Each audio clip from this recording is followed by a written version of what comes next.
O gjuhë e shëntëruar, o mall me shpirtin plot, o vetëtim me qiellit që fërfëllon me flak. O dielli llaftaruar, që ndrin si pikë lot, si pikë lot e ndritur, po ndri në rrezet tuaj. Po ndri e pa pandehur, po qaj pak e nga pak, sepse prej botës suaj ka mbetur kaq i huaj. Ka mbetur kaq i huaj dhe i ndrydhur edhe i shkret. Prej ligjërat të sate që më çudit o zjarr, me gjuhra prej flake ti djeg, ti flet, ti pret. Do vi pran, mjerush e duke vuar, e flake mraparake në krahe do ta marr, po si kuvend të shkuar, do ta qik me duar. O këngë e shenjtëruar, o verë bilar në arë, o zjarë që më përflakesh si yll të tintar. O fshehtësire ndezur në fill për shkreptime, kur të këndoj me goj, kur të kuptoj në kartë. Po si një kraharuar, ti dheng, o gjuhë e zjarrt, po si kullimi i gjakut që rreh në zemrën time. Ti ndrin në thelb të jetës si drite përvëluar, o gjuhë e zemrës sime, o mos e kuvenduar. 22 nëntor, dita e alfabetit të gjuhës shqipe, i cili u nisua në Kongresin e Manastirit. Alfabeti u nisua gjatë Kongresit të Manastirit mes datave 14 nëntor deri në 22 nëntor 1908. Kjo ditë simbolizon bashkimin e shqiptarëve rreth një alfabeti të përbashkët, themelin e gjuhës dhe kulturës sonë.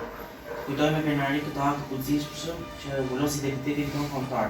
Përcjellja korrekte e gjuhës, ruajtja e standardit dhe përvetësimi i saj i pastër është detyrë për gjithë kombin shqiptar. Kongresi i Manastirit është studimi i dietarëve shqiptar më 14 nëntor deri në 22 nëntor 1908 në Manastir, për përcaktimin e alfabetit të gjuhës shqipe. Gjatë rrugës së zhvillimit historik të letërsisë shqipe ishin hartuar disa alfabete të ndryshme. Njëri nga më të fundit ishte ai i krijuar në Stamboll dhe quhej alfabeti i Stambollit. Për këtë arsye, shoqëria më aktive dhe e mirënjohur, Bashkimi në Manastir, thiri kongresin e parë të përgjithshëm për diskutimin e një alfabeti të njësuar.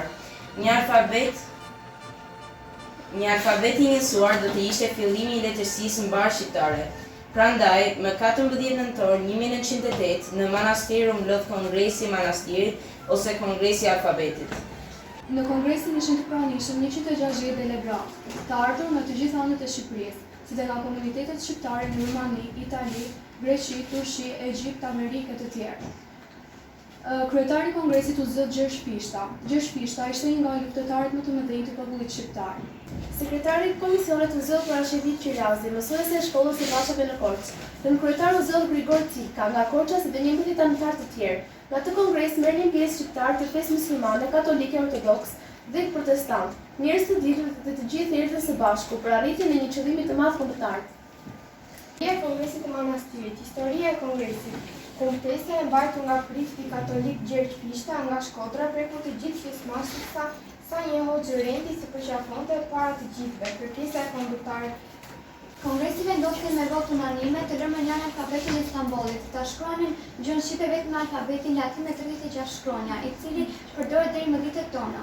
Gjithashtu vendos që pas 2 vitesh të mbajë një kongres i dytë në Lanin, për të shqyrtuar problemet tretë-shkrimore e letrare, si dhe për të bërë përpjekje për shkrimin e dialekteve geti dhe toskën në një gjuhë të njësuar shqipe.